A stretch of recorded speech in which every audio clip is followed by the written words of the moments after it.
Good evening, ladies and gentlemen. My name is Evelyne I would like to read my statement of gratitude to the late James Gashui. I first met Mr. James Gashui at his Loiter House office on Loiter Street in March 2000.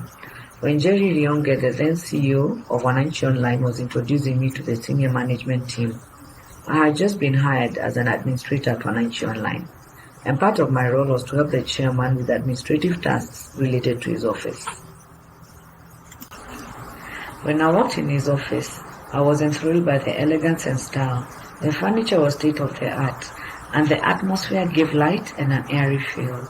His presence was warm and poised. We exchanged pleasantries, and from our first interaction and conversation, I got the impression that I would be working with an astute and spectacularly intelligent and enterprising boss. This first impression held true for the 10 years that I worked under his leadership. We had a pleasant working relationship the 4 years I worked under his leadership in Wananchi. During this period, I got to meet his family, business associates, and friends.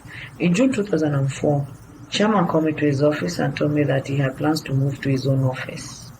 He wanted a central location to run all his businesses, and he saw it fit for me to continue supporting him with administrative tasks. To say I was not honored is an understatement. It was a testament that I must have been doing something right.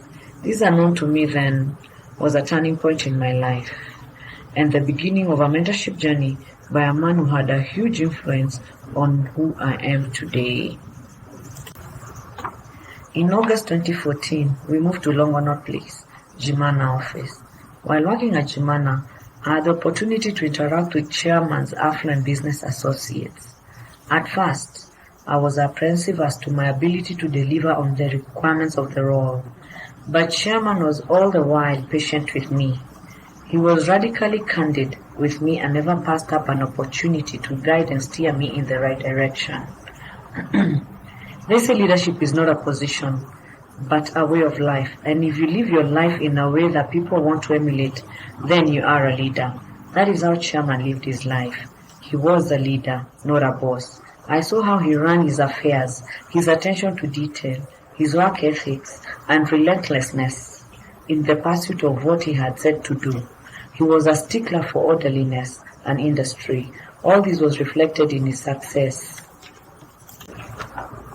To crown it all, he was a gentleman.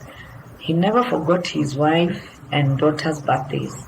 He was sure to send bouquets of flowers accompanied with chocolates and treated them to dinner on special occasions. Same for all his wedding anniversaries. He made sure he had plans for his family. He was a busy man with many responsibilities, but his family remained his number one priority. He was extremely philanthropic as well. He participated in many charity events, and he truly gave back to the society, including when he was in his hospital bed in India. Upon the demise of Mr. Gashui, Kenya lost a visionary leader.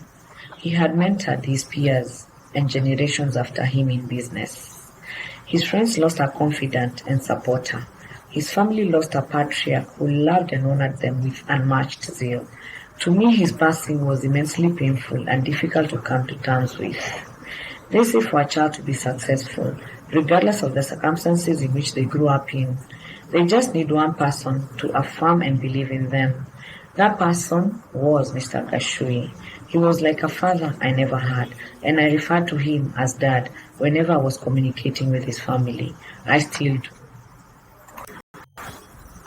10 years on, we still grieve his loss, but not as a painful memory, but as a continuing act of love to a man who made the world a better place by being in it.